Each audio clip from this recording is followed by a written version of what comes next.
Oh, yeah, P1 is just rational norms. If rational. Sorry, P1 is just rational norms exist in practice as binding Is it standards of if, reason. or you say just rash? If you No, say that's if rational it's norms just or as I rational? It's just gonna it's just say as I P. said. It's not saying It's F. just as I said. Shut up, Okay. Kay. It's just as I said. Irrational norms exist in practice as binding standard of reasonings, or just reasoning. No, P2. P2 is just binding norms require a grounding source. So if rational norms exist and binding norms, I didn't put the if there. I'm just saying if. Sorry, rational norms exist, then binding norms, or what? And. Oh my god, bro. P1 is just rational norms exist in practice as binding standards of reasoning. Oh my god, in practice. Alright, bro, slow this shit down. I'm not that fast of a typer. Holy shit. Okay. Rational Why norms is why? exist in practice. What? So yeah, P2 would just be binding norms require a grounding source. P2, binding norms require a source. Okay.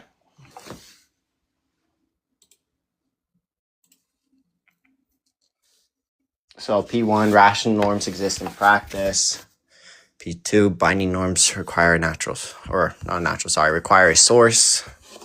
Is there a Writing it down, real buddy. Okay, so P3 essentially is abstract objects cannot ground normativity. Take your time. You said can't ground normativity? Yeah, cannot. I'm assuming that's an ethical sort of normativity, or when you say normativity, what do you mean? Oh, when I say normativity, all I'm saying is that it's just using your ontology material there. It's just numbers, propositions, or platonic forms cannot command or obligate or even prescribe. They just describe it. I think we can both agree on that one. I don't know if you don't, but they don't bind. I'm fine with just agreeing to the semantical use. I'm not caring for all that. P4 is what? Like, what the fuck? Okay, P4 is only a necessary mind can ground binding normativity.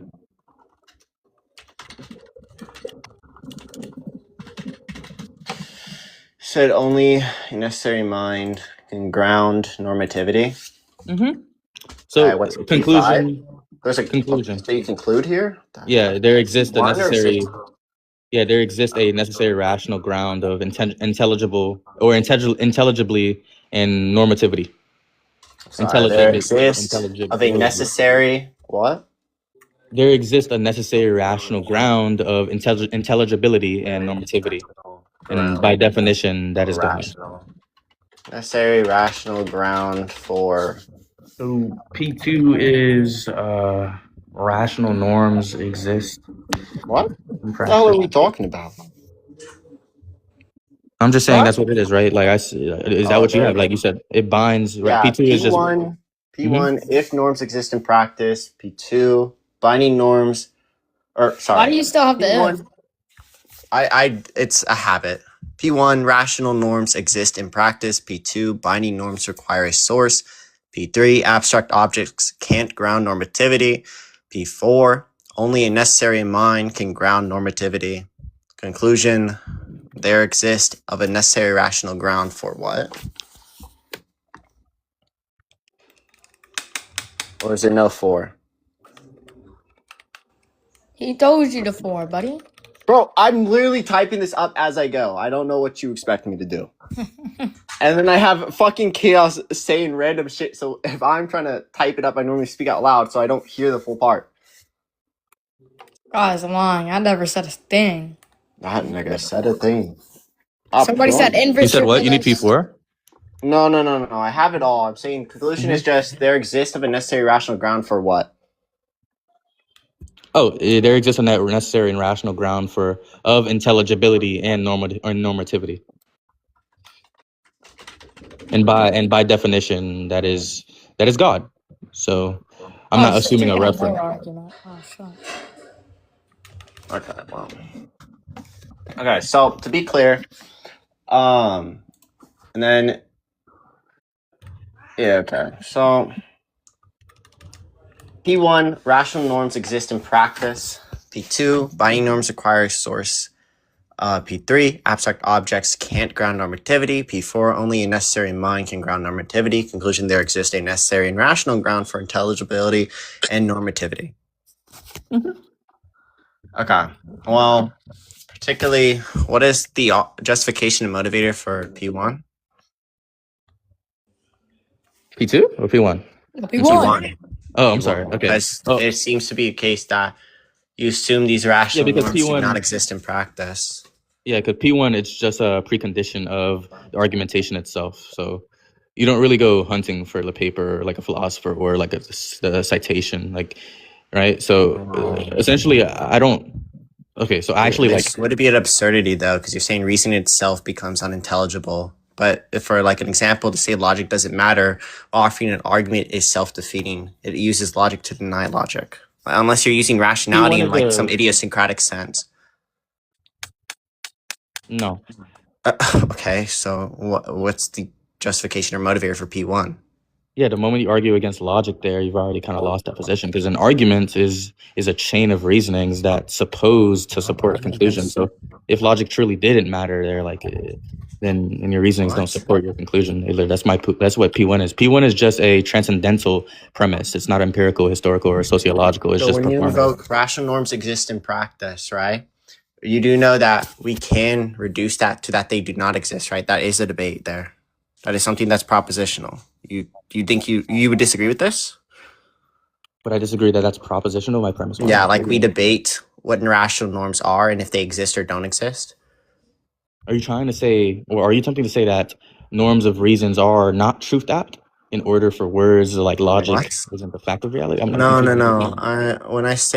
When we assume rational norms do not exist in practice, then there would be no objective standard for good reasoning or no difference between a valid and invalid inference, right? So it leads to like an absurdity of itself and it falls apart. That's why I gave you the example of saying logic doesn't matter while offering an argument is self-defeating because you're using logic to deny logic. Whether logic is propositional actually doesn't really help you here at least, because my argument doesn't require logical laws to be truth valued statements. Yeah, all I need. That's fine. Let me respond. Please let me respond. Relax. All I need is that when you give an argument, you expect me to follow it rather than ignore it, right? So that means that you think I ought to reason in a certain way. So if reasoning standards don't exist there, then I'm not doing anything wrong by rejecting, your argument for no reason at all. So you're not just describing how you think there. That's what I'm saying. Do you want me to give an argument for why rational norms don't exist? Is that do you want me to just invoke like logical nihilism in the metaphysical sense? Invoke that these prescriptive laws of logic, which seem to be invoked upon your premises, are just okay. So if I'll just give you a flag mold intentionalist theory then. Here. Oh fuck. Whoopsie, not this, because there seems to be no motivator.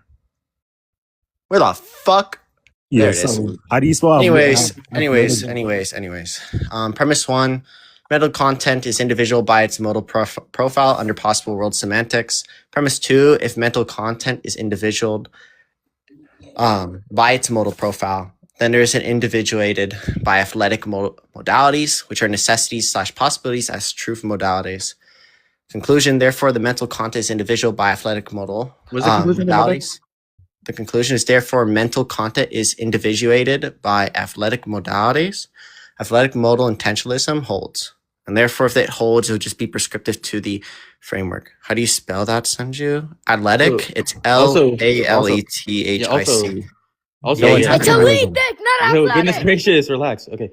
So Ember's trying to spell that? My bad. So listen, okay, the moment you're presenting me an argument, right, for why rational norms don't exist, that's what you're doing, right? So you're assuming I should follow your reasonings rather than just ignore it, right? So your position already depends on the thing that you're trying to deny there. You know that, right? Well, the framework invokes that logical laws seem to just not exist upon this framework. We're going to invoke that. So, I mean, I don't know what you want when you make these sort of premise ones.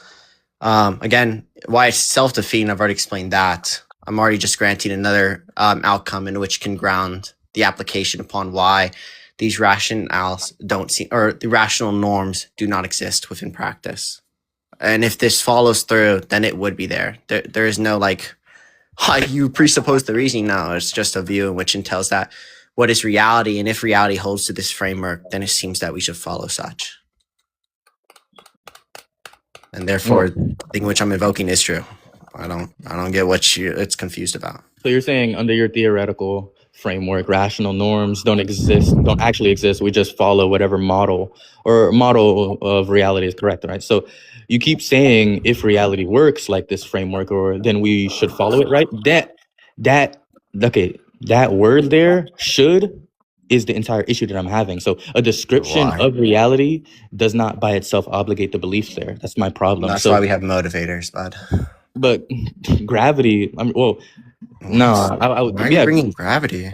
There's justification and motivation for that reason. I'm just giving you an example. I'm just saying gravity describes how objects would fall there, but gravity doesn't really make me irrational for denying gravity is in like a conversation there. So reasoning norms do that. We have to have the reasoning norms there. So you haven't really removed normativity. You're just assuming it. So a framework can describe, like we would definitely say. I still go to a conclusion. I don't know why you think I can't do that. And if there's reason to believe that, for one, there seems to be no explanatory motivation or justification for premise one, as you said. And particularly, it just seems, as I've given you a framework in which reduces the view as it's self-defeating, because you seem to invoke an inference rule, but then immediately, which makes it valid, but you're trying to make a valid inference. But it's also invalid because of the invocation of the premise. It seems self-contradictory, or at least seems self-defeating and unintelligible. And then particularly too, like if I could just give a view in which holds more explanatory disposition motivation upon why we... No, that's not. Well, you don't think that? That's not a contradiction. I'm using an You don't inference. think if we were to say... Can you relax? Yo, matter, Senju, stop doing that shit. I don't want to get loud. Like you just said, stop doing that shit. Stop doing that shit. Bro, okay, so no, that's not a contradiction. I'm using an inference to prove an inference is valid. I'm pointing out... Stop speaking. Goodness gracious. I'm pointing out... Like, I'm not gonna lie, gang.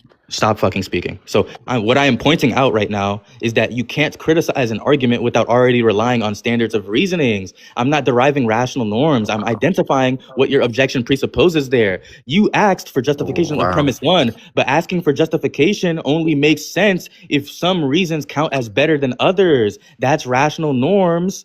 That's the rational norm I'm talking about there. So this isn't about this isn't me being circular. Like, it isn't circular like me saying logic is true because logic says so. That would be circularity. It's closer to me saying the act of challenging reasonings or reasoning already assumes reasonings has authority. So a self-defeating so a self-defeating position would be me denying logic while arguing. I'm not doing that. I am asking what makes logical criticism binding instead of optional. Wow. By the wow, okay. Sure, bud. Hey, bro, it's okay. You could describe that, bro. That's like horribly confused, I guess. Was that I don't like, did you ask me for something there? No. I just said you're confused, so I'm not gonna engage further. I mean, if you don't, if I present something... Thank you for the concession, gang. Like, you fucking suck. I'm not gonna lie, bro. I used to think this nigga was really good, dude.